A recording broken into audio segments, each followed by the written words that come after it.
तो ये सवाल है जेडबल इमेज 2026 का 28 जनवरी की शिफ्ट में आया था और दिया हुआ है कि एक बैग के अंदर के रेड बॉल्स हैं और 10 माइनस के ब्लैक बॉल्स हैं। अब के की वैल्यू क्या क्या हो सकती है, 0 1 2 3 एंड सो ऑन। और यहां से मालूम चलता है कि मैक्सिमम जो हो सकती है वो 10 हो सकती है।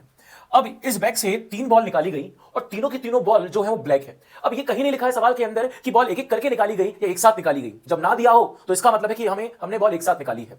ठीक है, आगे लिखा हुआ है कि क्या प्रोबेबिलिटी है कि बैग के अंदर 9 बॉल और एक रेड बॉल होंगी। ध्यान से समझना आप सवाल को कि हो क्या रहा होगा। अगर मैं टोटल केसेस निकालूं तो टोटल केस में बन क्या रहा होगा कि जब के बराबर 0 होगा उस समय 3 बॉल निकाली गई तो क्या होगा, ये के बराबर 0 पर होगा 10c3, 10 में से 3 बॉल निकाली गई। और हम बात करें या फिर हो सकता है कि के बराबर 1 हो, जिस केस की हम बात कर रहे हैं के बराबर 1 हो तो यानी कि बैग के अंदर 9 रेड बॉल्स है, 9 ब्लैक बॉल्स है, तो उनमें से 3 बॉल निकाली गई होंगी। टोटल केसेस तो ये ना 3 ब्लैक बॉल्स निकालने के केसेस दिखा रहा हूं मैं आपको।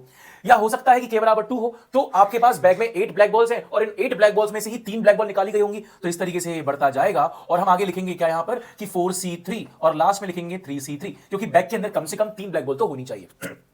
अब सवाल है कि जो हमारा फेवरेबल वाला केस है कि अगर बैग के अंदर 9 ब्लैक हो और एक रेड हो, वो ये है। तो टोटल भी समझ में आया और फेवरेबल भी समझ में आ गया। ठीक है, अब सवाल ये है, ये तो हो गया प्रोबेबिलिटी का आंसर खत्म। आप लिखोगे सीधा सीधा answer that probability is favourable by total. मैंने आपको पिछली वीडियो में बोला था कि दोस्तों अगर आपको ये पता हो कि probability is just favourable by total, जो आपने ग्रेड 10th में सीखा था, तो आप मेंस तक के सारे सवाल बड़े आराम से लगा सकते हैं। अब सवाल है कि ये कैसे सॉल्व किया जाए, तो इसका एक फॉर्मूला है, मैं आपको याद दिला दूं, एनसीआर प्लस एनसीआर प्लस 1 बराबर होता है दोस्तों n प्लस 1 CR प्लस 1। तो इसको याद करो, बहुत इंपॉर्टेंट है, जेडबल मेंस का बड़ा ही फेवरेट फॉर्मूला है। आप मान के चलिए पेपर में कहीं ना कहीं वो इसको यूज कर ही देंगे। तो अब सवाल है कि इसको यूज कैसे किया जाए, क्योंकि यहां पर ये वाला जो पार्ट है वो तो सेम है और ऊपर वाला अलग अलग है, ये पैटर्न भी रिपीटेड है। तो अब इसका आंसर ये होता है कि कहीं ना कहीं एक लूज एंड पर, यानी कि या तो एक्सट्रीम इधर या एक्सट्रीम इधर, कहीं ना कहीं एक को चेंज करना पड़ेगा और जो इजीली चेंजेबल है वो है 3c3। 3c3 होता है 1 और NCN की वैल्यू होती है 1, यानी कि मैं इस 3c3 की जगह लिख सकता हूं 4c4, एक ही बात है। अब 4c3 plus 4c4, 4c3 plus 4c4 बनेगा 5c4, 4c3 प्लस 4c4 बनेगा दोस्तों 5c4।